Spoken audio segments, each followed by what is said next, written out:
Vonn, this defense, you have lost a couple of people have come back. How do you guys maintain the consistency that you have on defense with just those changes? Because you seem to not miss a beat. We just have a resilient group. Guys just answering the bell, just stepping up, um, just like a tribe mentality, next man up mentality. Guys just just being just real pros and holding each other accountable, and guys getting the reps and going in. And when their numbers called, they're getting ready to answer the bell. So we just have a resilient group, like I said. Guys going out there playing for one another and just trying to get the team in the best position to win. Thank you. Thank you. Vonn, you had two big plays, obviously, against the Chiefs last year. One breaking up the pass for Tyreek Hill right before halftime, I believe it was, and the other, obviously, the interception in the AFC Championship. What is it about playing Kansas City that brings out your best? Oh man, you just gotta elevate your play when you go against one of the best quarterbacks to probably ever do it. And right now, probably the top quarterback in the league. And he just makes his guys better around him. So we just got to answer the bell. It's always a challenge going against him. And we always answer the challenge every time we go against him. So he just raised the level of play, and just ready for the challenge for this week. Vonn, earlier Tyler Boyd was saying that he compares the matchup between Burrow and Mahomes to Brady and Manning. You know, from a defensive standpoint, you talked about Mahomes being the best, but what is that makes that matchup between those two quarterbacks so special? Man, they both young in their age, and they topped in the league, and they just scan the field so well, and they always know what the defense presented them. And as you know, you just gotta give them the answer to the test later on through the progression. So you just can't give them to them right off the bat because they're so good and dynamic, and they always just making the right reads and right checks. So I'm getting their guys in the best position to win. So that's what makes them tough. Got to be pretty rare for two safeties like you and Jesse to have played as much as you have together over the course of 3 years. What advantages and what's the difference of being in the third year of a safety duo? It's a lot of it because we know how each other think, and we just play off one another, and we just think alike, and that's the biggest thing, and it just helps us that in the long run, and always on the same page with the coaches and with ourselves out there, and just always just feeding off each other. So that's the number one thing, and like I said, we just think like-minded. So that's pretty. And what did you do in 2020 and 2021 to get to the point where you are now? Just keep on studying and really studying yourself, and really just studying the scheme and how can you, I guess, get to the point to make those splash plays, and really just like, why are my steps off this? Why am I not on this read? Or why am I going this way? Why am I leaning this way? So you just got to really just hone in on yourself and really just dive in deeper. Bob, there's been so much talk about the schedule and who you guys have to play here the final month and a half, but we're hearing guys inside your locker room say, hey, they got to come see us. What are you guys trying to tell each other? What kind of message are you sending when you say that? Oh man, it's just like we have that confidence because that's true. They have to come see us, and we got to put in the work week in and week out. We just can't look just at the back half of the schedule. We got going one week at a time and really just going out there and earning it. And like we said, like we don't like to talk about last year, but we won the division last year, AFC division. So they really got to come see us because we're defending it. So, and like I said, I guess weeks prior, we got the schedule laid out ahead of us. So we own our own destiny. So we make the decision, going out there, just taking care of business week in and week out. Does this feel like a rivalry that's creating between these two teams? Look, you played twice last year. You're playing again this year. It kind of sets up, you guys should be two of the better teams in the NFL for a while. Do you feel like this could become something? It feels like we always keep on seeing them at the right time. So, but it's just at the nature of the business, and two explosive teams trying to win at the right pivotal time going into December.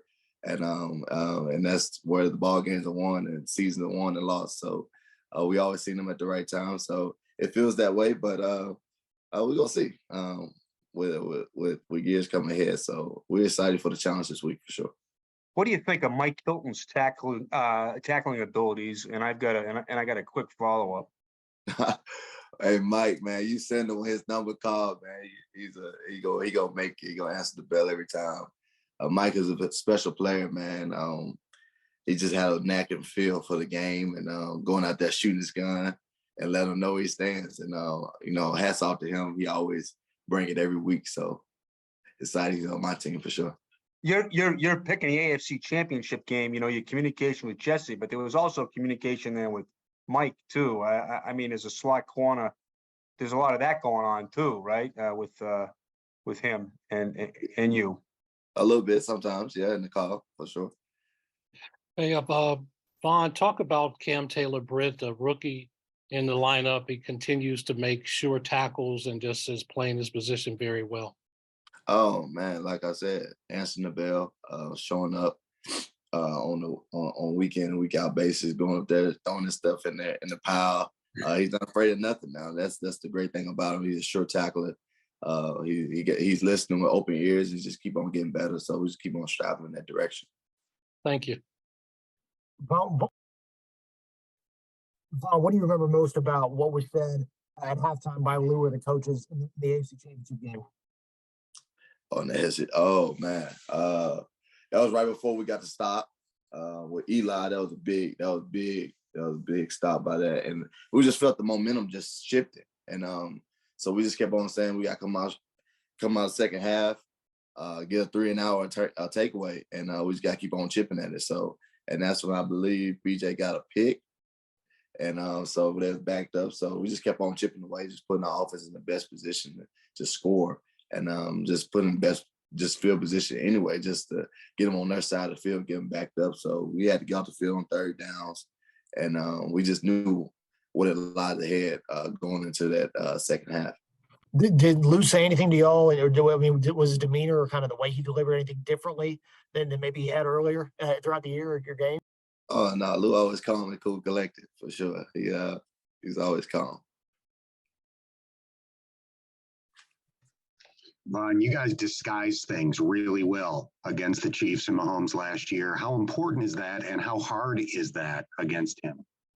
It's very critical. Like I said earlier, like him and Joe, you can't give them the answer to the test early, and let them figure out in their late progression reads. And but with him, he can make every throw. So if you're in cover 2 or too high, you just gotta get to your landmark because he can make that turkey hole shot, that throw. So be able to just make that play. So, but being on landmarks is critical because he can extend plays very well, and guys know how to create and get open throughout zone coverages and getting open and just the plaster rules down the field. So you gotta be on your landmarks, and you gotta be very pivotal in that position for sure. Going against him for sure. When preparing for Patrick Mahomes, how much more do you get up for that as a defense?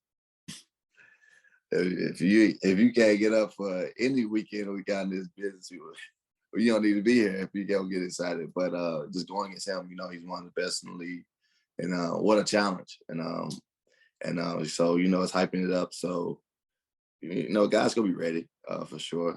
Nothing much need to be said. We know what lies ahead of us. It's a lot at stake, and guys are gonna be pumped for sure. It's gonna be a big weekend, and 425 game, I believe. So it's a flex time game. So it's a big time game, big time atmosphere. It's going to be playoff atmosphere from here on out because we got to win them all. So, guys, if you need to get revved up, you need to go do a self-evaluation with yourself.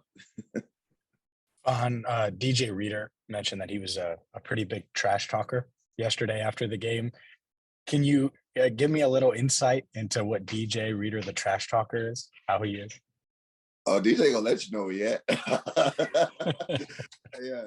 DJ for sure. I guess somebody made a play on Derrick Henry, and I guess he got up and said, "Who are you?"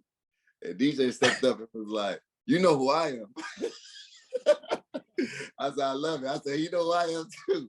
But it's just, man, that's the backbone of the defense, man. We glad he's back, and you see the significant difference, man. Just being his presence. And he's just a dominant force, and so glad he's on my team for sure. I was asking DJ about when he came. Since you and him have been here, no back, no backs really had a big game since 21 against you guys. And DJ said when he got here, he didn't think people really knew how to stop the run and how to approach it. But you two guys seem to bring that mentality. Would you agree with that? And what is it? What makes that go against the run? Man, I just playing by him make everything easier. Then you got guys like Mike Hill going there throwing as a nickel position. You got corners now, go up there and tackle. And so it plays a huge role. You got backers flowing.